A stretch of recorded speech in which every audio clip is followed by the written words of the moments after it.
Welcome to the Spirit Sessions podcast. I'm your guide, Katie Silcox, bringing you your weekly self-love soundbite. Join us, where I'll help you find your true spiritual home, where every single aspect of you is holy ground, holy ground, holy ground, holy ground.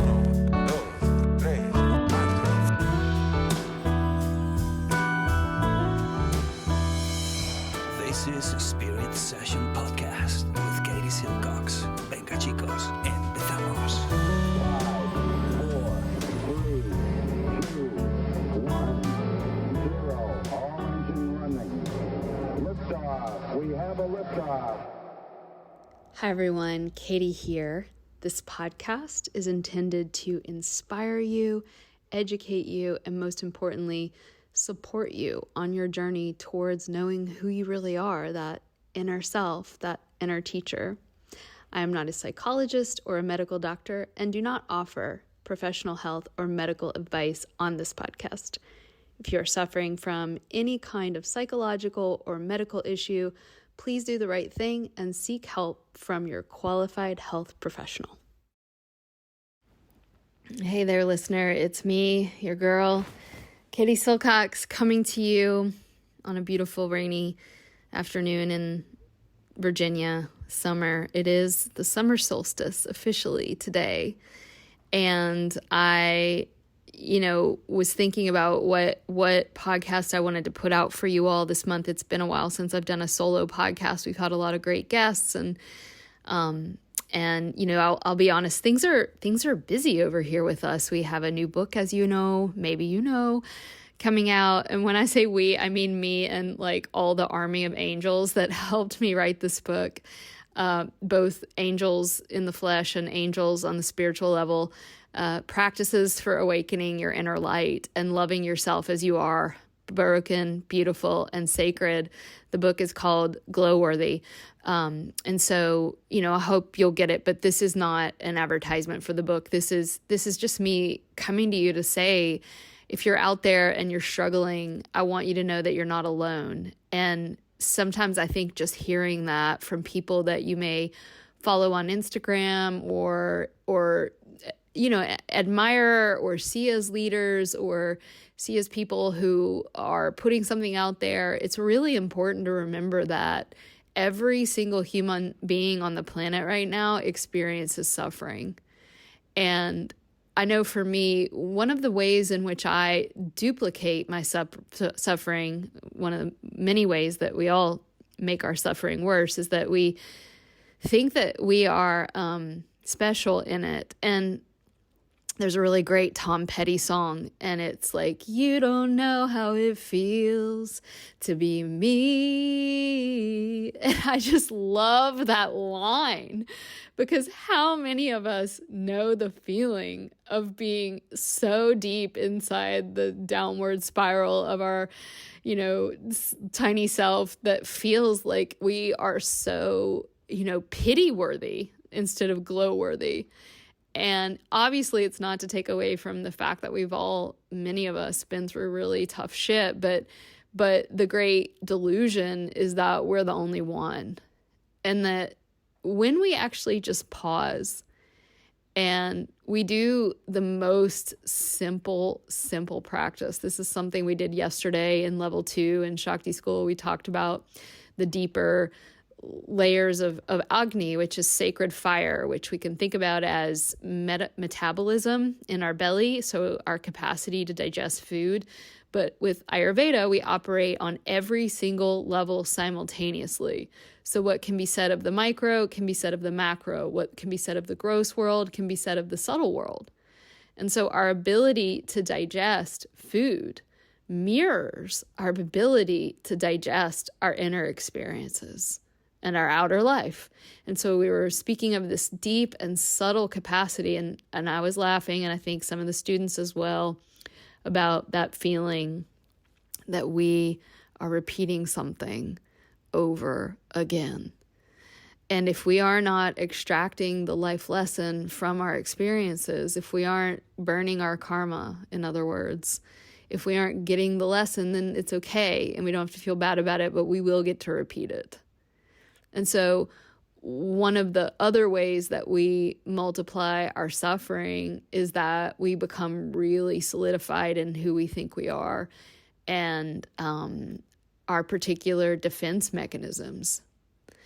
And so Glowworthy, this book that I have coming out, the subtitle, Loving Yourself as You Are, Broken, Beautiful, and Sacred. I mean, just that in and of itself is the teaching, not because I made up that line or anything like that, but just because that is it. And yesterday in level 2, we were talking about how important it is to simplify our practices. It's so easy to get caught in these big advanced practices, quote, advanced practices, but really the advanced practices is the most simple one. And so today I want to share with you guys a little bit more about the central focus of the work that we do inside our school, the Shakti School, but also just me personally. And I call it feminine form, and that has nothing to do with being a man or a woman. We could call it left brain and right brain. We could call it Shiva and Shakti. I remember Dr. Claudia Welch saying you can call it Ginger Rogers and Fred Astaire, but we live in a world where we very much experience duality. And one of the ways that we experience duality is we become really caught in our one-sided cogitating mind. We think. We make up what my mentor Cristal calls the feeling narrative about who we are. And when we get lost in that feeling narrative, it's really easy to do, and it happens to all of us. We miss out on reality. We miss out on the raw experience of being in our body. And often we miss out on the real thing underneath our ego, our thinking, and our projecting and our storytelling. And what we're missing out on is the pure, raw energy of life, raw, fundamental energy. And so I want to just challenge you, if it's a new idea for you, and remind you, if it's not a new idea for you, that the fabric of life is love. And if love is the matrix underneath all of this stuff, then prana, or energy, is the electricity that brings this matrix to life. There's a life force that runs through love's veins. There's a life force that runs through my little puppy Ojas and your baby and your husband and the iPhone. Yes, even the iPhone. There is an energy that activates this whole world. And unlike your lamp that you can plug in, this light is self-lit. Prana is everywhere. Energy is always. It is in limitless supply. We are literally, according to all these mystical teachings, we are swimming in an endless sea of healing, of energy, of potential, of rejuvenation, of release and sustenance and destroying energies. We have the capacity to root our bodies down into the earth. We have the capacity to create and bring life into this world, and we have the capacity to destroy. We have the capacity to solidify more and more into our well-entrenched personalities and our feelings of being very, very right. We have the ability to make other people bad and wrong. We have the ability to make other people others.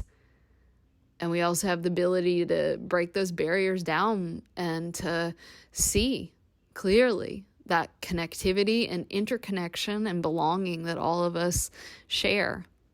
We have the ability through the gateway of our heart to receive boundless amounts of this love and boundless amounts of this light and boundless amounts of this all-encompassing destructive darkness that has nothing to do with being evil or bad, but everything to do with the fact of a womb being dark, and the fact that the universe is black, and the fact that there is endless amounts of it. We also have the ability to use this force to express our heart's truest desires, and we have the ability to talk such fucking shit about people. We have the ability to sing a beautiful song, and we have the ability to drag someone through the mud on Instagram. We have the ability to paint and express, and we have the ability to use our expressive force to harm. We have the ability to use this energy to see into the future and to know and understand the deep ancestral past. We can do that. If we're open enough, we can perceive on a deeper and higher level. And we also have the ability to shut that center down and to become rigid in our perspectives. And on and on and on it goes. You can see that duality of the life force is just energy, you all. We can use it wisely, and we can use it destructively. I remember one of my first Tantra teachers saying that, you can go into a church and sit down and scratch your ass and, burp and not pay attention, or you can go in and kneel down and pray.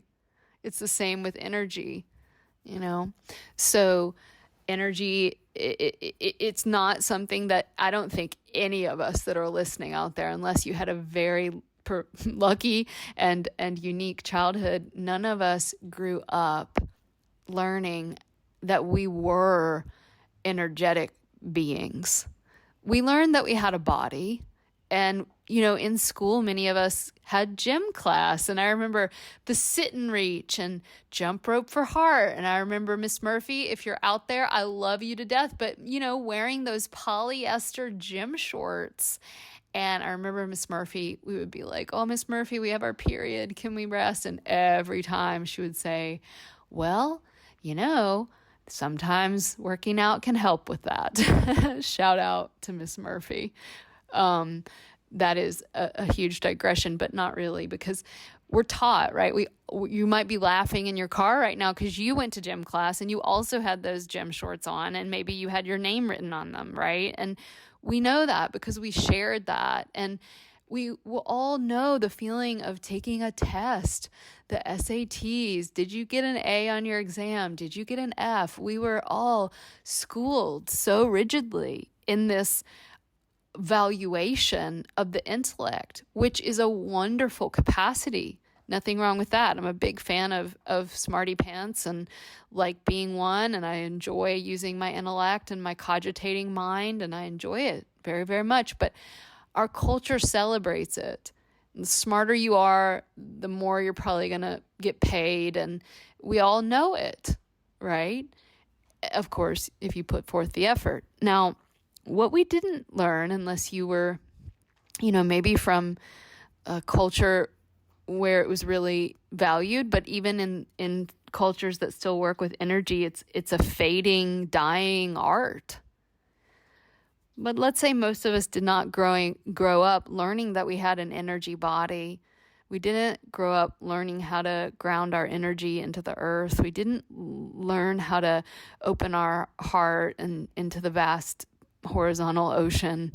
We didn't learn how to open our brain and our head into the limitless dropping down of energy from the heavens above. We didn't learn that. And even as I'm saying that, some of you are rolling your eyes like, I doubt it, but some of you might be sharing this with someone else, right? And they're like, what is this woo-woo stuff about energy? And I just want to make the case that energy isn't woo-woo, because unless woo-woo means like really cool and badass and important for the future of reality, but we know woo-woo means like you're wearing, a flowery skirt, you've got like 6 cats, and you've got a bunch of gnomes in your backyard and some angels all over your house, and some crystals and some, essential oils.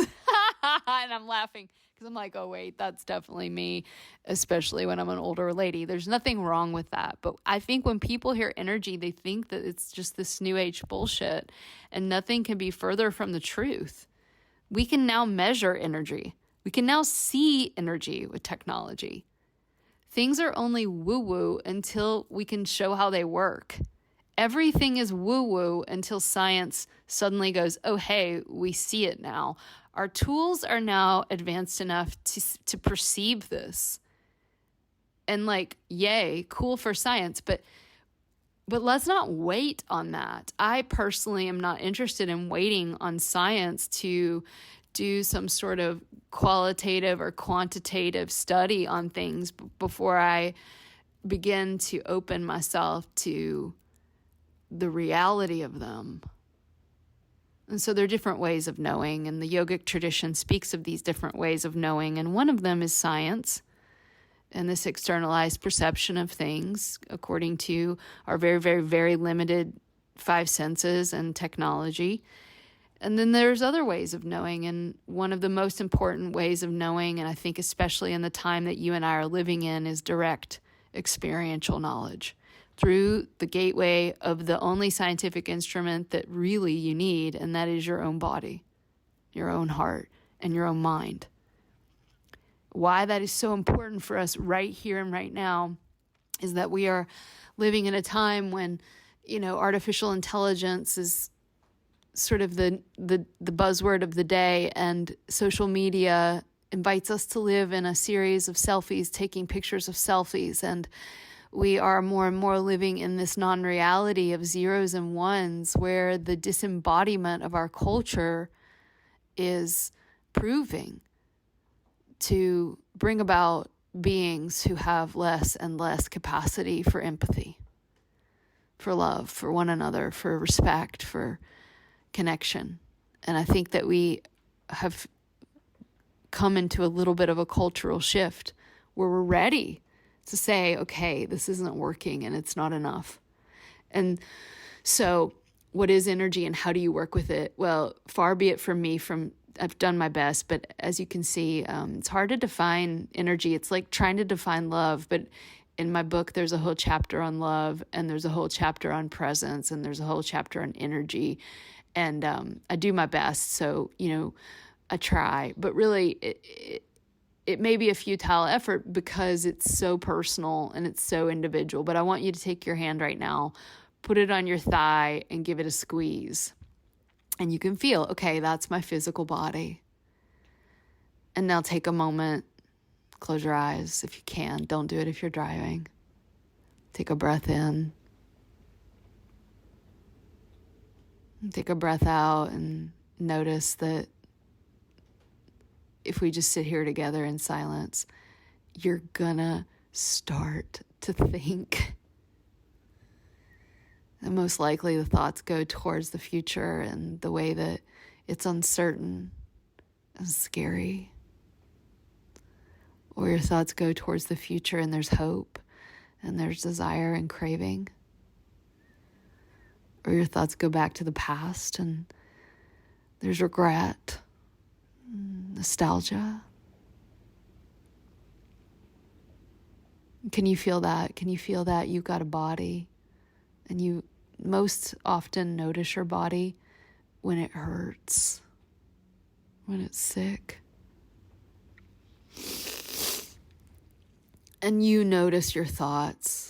And we're so confused. And I include myself in all the stuff that we think these thoughts are us. But now I want you to do something with me. And I want you to imagine as you feel your body settle into the chair or the bed, or even if you're driving in the car, you can still feel your buttocks on the seat and your back body on the seat.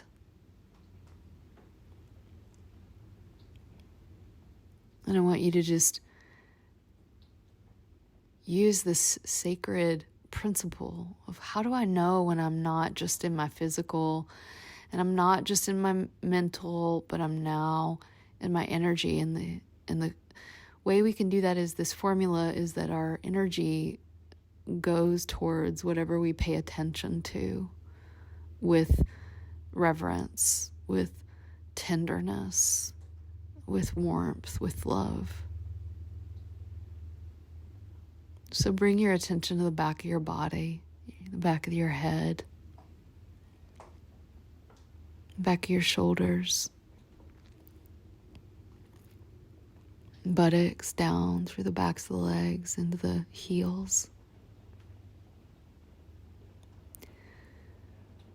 Remembering that your energy can flow with your attention and your love, and you can imagine a waterfall dropping down your back.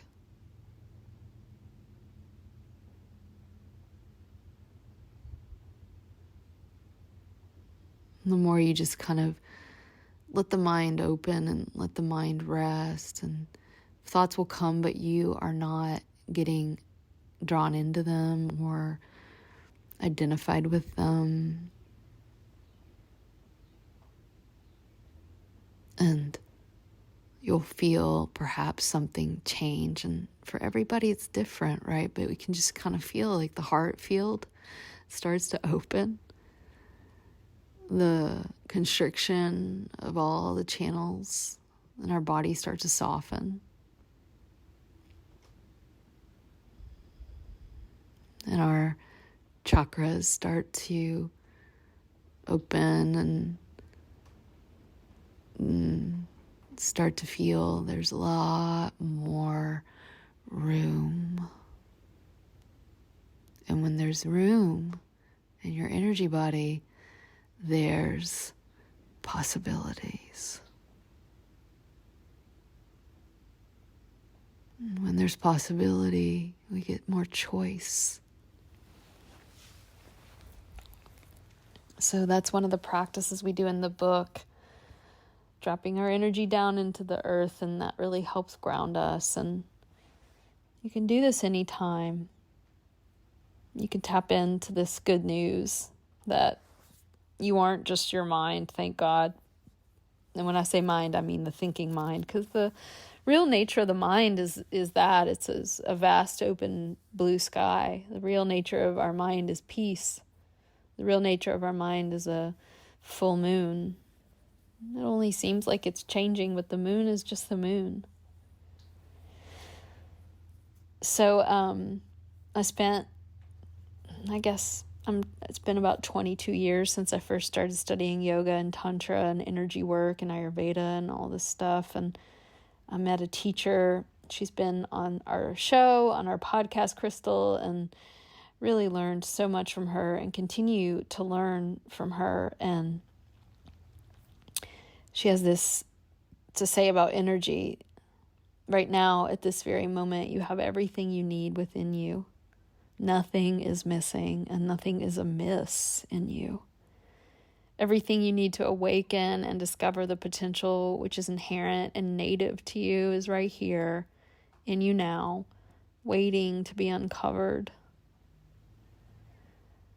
I've invited Cristal into the Shakti School, and she's actually doing an 8-week course with us that will really be a deep dive into Energy Medicine 101, working with your energy 101. And so if this podcast sparked your heart, if you want to learn how to change your freaking life, if you want to learn how to live from a part of you that is not your thinking mind alone. And I will add this, we tend in the wellness world to get obsessed with wellness, with health. Guys, that ain't Buddhism. That ain't Christianity. That's not what all these mystical Gnostics are saying. That's not what any of the great saints and sages from any of these spiritual traditions that I've studied say. They don't say that we are on this planet to experience radical, perfect physicality. That's not what they say. And I mean, trust me, I've created a whole 2-year program called Ayurveda School that helps us be as healthy and holy and well and juicy and resilient as possible. Nothing would make me happier if we could all be youthful and healthy for as long as we're meant to be on this earth. But if we forget about the reality of this earth walk as a spirit journey, this spirit journey is designed to disintegrate you everything you see, it's not to depress us, but everything is dissolving.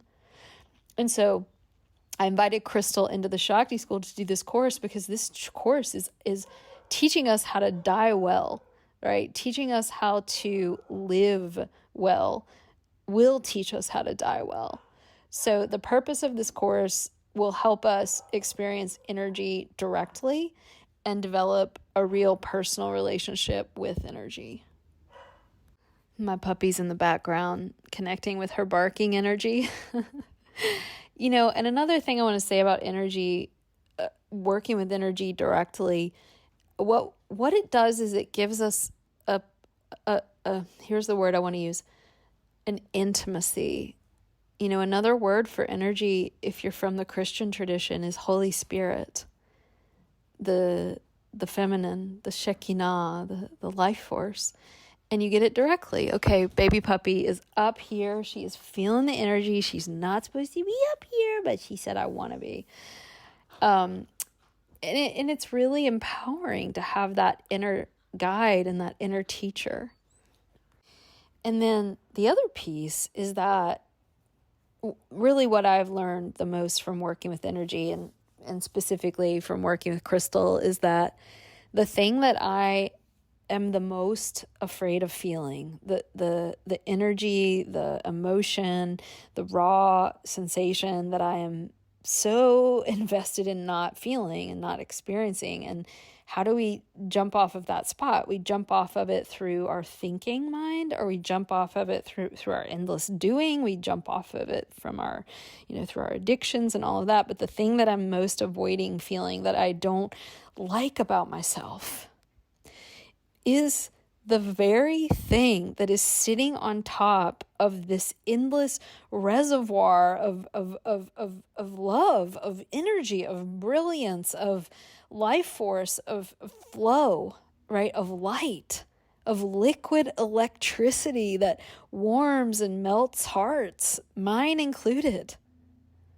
And if there's anything that you've heard in these hundreds of podcasts I've done with you guys, if there's been anything that's touched your heart, it is only because it has come from that light inside of me that recognizes it in you, and you recognize it in me, and light meets light.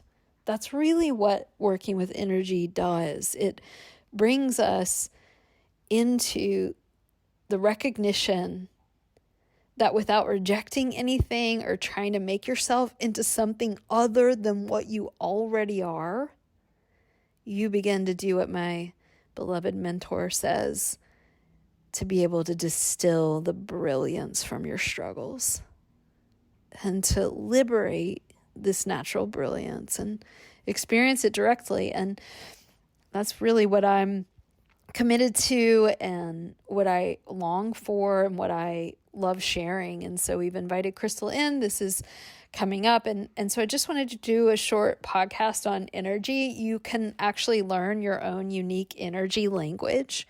You can learn how you're resisting energy and how to open to it. You can learn how to be a collaborative partner with your energy. You can learn how to be aware of it, right? First and foremost, the subtlety of it. We did a little meditation just a moment ago, but this really is a practice, and I hope that you'll join us if it's something that you want to do. We are going to leave a link below in the show notes. I can tell you guys, this is going to be a one-of-a-kind experience to be with a master teacher. And of course, I will be there as well with all of us. And selfishly, I created this course for myself. So I hope you'll join us. Energy 101. Remember, this is a master course, but it's for anyone of any level of experience. If you are like, oh my God, I've never worked with energy before in my life, homegirl, we got you. You got a home here. Maybe you're an energy teacher and you have been doing this for thousands of years. We've also got you. It'll be a great life-changing, soul-directing experience. And I hope you'll join us for Energy 101, where we're going to make it not woo-woo, guys. I mean, I love the woo, but we're going to make it real. It's going to be super embodied, and you are going to leave with a ton of great techniques. So I hope to see you very soon. It's happening. It's starting August. When is it? I think it's August 20th. August 20th through October 8th. That's right. Every Sunday, August 20th through October 8th, 3 to 5 p.m. Eastern. And we've got some payment plans for y'all, making it super affordable. All right, beautiful people. I hope you're inspired. I hope you are feeling the energy, and I hope to see you one day soon in the Shakti School. A big special thanks to Kevin Carlisle of Goodbye Gemini, who wrote this beautiful podcast music, and to DJ Juan Pablo Jimenez in southern Spain for mixing it and making it magic.